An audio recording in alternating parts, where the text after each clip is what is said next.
Hello, പുതിയൊരു വീഡിയോയിലോട്ട് സ്വാഗതം. ഇന്ന് നമുക്ക് പൊതിച്ചോറ് ഉണ്ടാക്കാൻ തോന്നിയിട്ടോ. അപ്പം പൊതിച്ചോറ് കഴിക്കാമെന്ന് വിചാരിച്ചു. അപ്പോൾ ഇലയൊക്കെ വാട്ടി കൊണ്ടുവന്നിട്ടുണ്ട്. ചെറിയ 2 കയ്യിൽ ചോറ് ഇട്ടിട്ടുണ്ട് കേട്ടോ. അപ്പോൾ ചോറ്, പിന്നെ ഇന്നുള്ളത് ബീൻസ് ഉപ്പേരിയാണ്. അപ്പോൾ ബീൻസ് ഉപ്പേരി ഒരു 2 കയ്യിൽ ബീൻസ് ഉപ്പേരി ഇട്ടിട്ടുണ്ട്. ഉപ്പേരി കുറച്ച് കൂടുതൽ കഴിക്കാറുണ്ട്, അപ്പോൾ ഉപ്പേരി എടുത്തു. അത് കഴിഞ്ഞിട്ട് നമുക്ക് ഇന്ന് മീൻകറി ഉണ്ട് കേട്ടോ. മത്തിയാണ് കിട്ടിയിട്ടുള്ളത്. അപ്പോൾ മത്തി കുറച്ച് ഒഴിക്കാൻ വിചാരിച്ചു. മത്തി ചാറ് കുറച്ചും ഒരു കഷ്ണമൊക്കെ ഇട്ടിട്ട് ഇടാമെന്ന് വിചാരിച്ചു. കൂടുതൽ ചാറ് ഒഴിച്ച് ചിലപ്പോൾ അത് ഒലിക്കും. അപ്പോൾ നമ്മൾ കുറച്ച് ചാറും ഒരു കഷ്ണം മത്തിയും കൂടിയിട്ടിട്ടു. അത് കഴിഞ്ഞിട്ട് നമ്മൾക്ക് ഉണ്ടായിരുന്നത് ഓംപ്ലേറ്റ് ഒക്കെ ഉണ്ടായിരുന്നു കേട്ടോ. അപ്പോൾ സൈഡിൽ വെക്കണമല്ലോ. അപ്പോൾ ഓംപ്ലേറ്റ് വെച്ചിട്ടുണ്ട്. ഓംപ്ലേറ്റ് വെച്ചു. അത് കഴിഞ്ഞിട്ട് ഒരു ചെറിയൊരു പപ്പടം കൂടി വെച്ചു. പപ്പടത്തിൽ വെച്ചാൽ തണുക്കും, പക്ഷേ നമ്മൾ തണുത്ത പപ്പടം തിന്നാൻ നമ്മളിങ്ങനെ പൊതിച്ചോറിൽ വെച്ച് തിന്നാൻ നല്ല ടേസ്റ്റാണല്ലോ. അപ്പോൾ അത് കാരണം പപ്പടം ഒരെണ്ണം വെച്ചു. അത് കഴിഞ്ഞിട്ട് നമുക്ക് തേങ്ങാ ചമ്മന്തി അരച്ചിട്ടുണ്ടായിരുന്നു. ഇത് കടുമാങ്ങ അച്ചാറാണ് കേട്ടോ. ഒരു കുഞ്ഞ് മാങ്ങ കഷ്ണം കടുമാങ്ങ അച്ചാർ ഇട്ടു, കുറച്ചായിട്ട് ഇട്ടുള്ളൂ.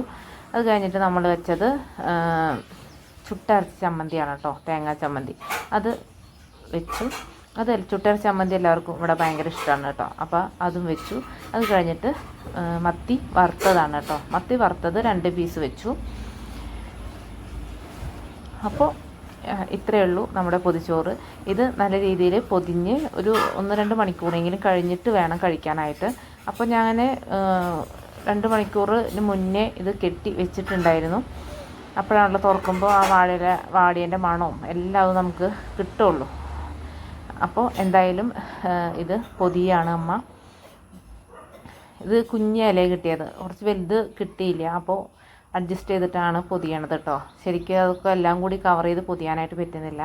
അപ്പോൾ അമ്മ ഒരു വിധം അഡ്ജസ്റ്റ് ചെയ്ത് പൊതിഞ്ഞ് തന്നിട്ടുണ്ട്. ഇനി ഒരു 2 മണിക്കൂർ കഴിഞ്ഞിട്ടാണ് നമ്മളിത് തുറക്കാനായിട്ട് പോണത്. 2 മണിക്കൂർ ഏകദേശം കഴിഞ്ഞു. അപ്പോൾ നമ്മൾ ഇത് തുറന്നിട്ട് എന്താണ് അവസ്ഥ, എങ്ങനെയുണ്ട് കഴിക്കാൻ എന്നൊക്കെ നോക്കുകയാണ്. പൊതിച്ചോറ് തിന്നാൻ എല്ലാവർക്കും എപ്പോഴും ഇഷ്ടമാണ്. എനിക്ക് നല്ല ഇഷ്ടം തന്നെയാണ്. അപ്പോൾ നമ്മളിത് തുറക്കുകയാണ് കേട്ടോ. തുറക്കുമ്പോൾ തന്നെ ഒരു സ്മെല്ല് വരും നമുക്ക്. ആ വാട്ടിയ ഇലയുടെയും അതുപോലെ ഓംപ്ലേറ്റിൻ്റെയും മീനിൻ്റെയും ഒക്കെ കൂടിയിട്ടുള്ള ഒരു സ്മെല്ല് വരാനുണ്ട്. പിന്നെ ചുട്ടരച്ച ചമ്മന്തിയിലൊക്കെ ഒരു ടേസ്റ്റ് എന്ന് പറയുന്നത്, ചോറിൽ വെച്ച് ടേസ്റ്റ് പറയുന്നത് ഭയങ്കര ഒരു രസമാണ്. എല്ലാവർക്കും അങ്ങനെയാണോന്ന് അറിയില്ല. എല്ലാവരും കമൻറ്റ് ചെയ്യുക. പിന്നെ എല്ലാവരും ലൈക്ക് ചെയ്യുക, ഷെയർ ചെയ്യുക, സബ്സ്ക്രൈബ് ചെയ്യുക, സപ്പോർട്ട് ചെയ്യുക. അപ്പോൾ കുറച്ച് എല്ലാത്തിനും കുറേശ്ശെ എടുത്തിട്ട് കഴിക്കാമെന്ന് വിചാരിച്ചു. പപ്പടമൊക്കെ കുതിർന്നിട്ടുണ്ടായിരുന്നു. അപ്പോൾ ഇത്തിരി ചമ്മന്തി, ചുട്ടരച്ച ചമ്മന്തി, ഓംപ്ലേറ്റ്, അതുപോലെ തന്നെ കുറച്ച് പപ്പടം, പിന്നെ അച്ചാറ്, അതുപോലെ ഇത്തിരി ഉപ്പേരിയും മീൻ വറുത്തതും ഒക്കെ എടുത്തിട്ട് എല്ലാം കൂടിയിട്ടൊന്ന് കഴിച്ച് നോക്കാൻ വിചാരിച്ചു. എല്ലാം കൂടി കഴിക്കുമ്പോഴാണ് പൊതിച്ചോറിന് ഒരു ടേസ്റ്റ് നമുക്ക് കിട്ടുള്ളൂ. അപ്പോൾ എല്ലാം കൂടി ഒന്ന് കുഴച്ചിട്ട് കഴിച്ച് നോക്കുകയാണ്. നല്ല ഒരു ടേസ്റ്റ് ഉണ്ടായിരുന്നു കേട്ടോ. പറഞ്ഞറിയിക്കാൻ പറ്റാത്തൊരു ടേസ്റ്റ് ഉണ്ടായിരുന്നു.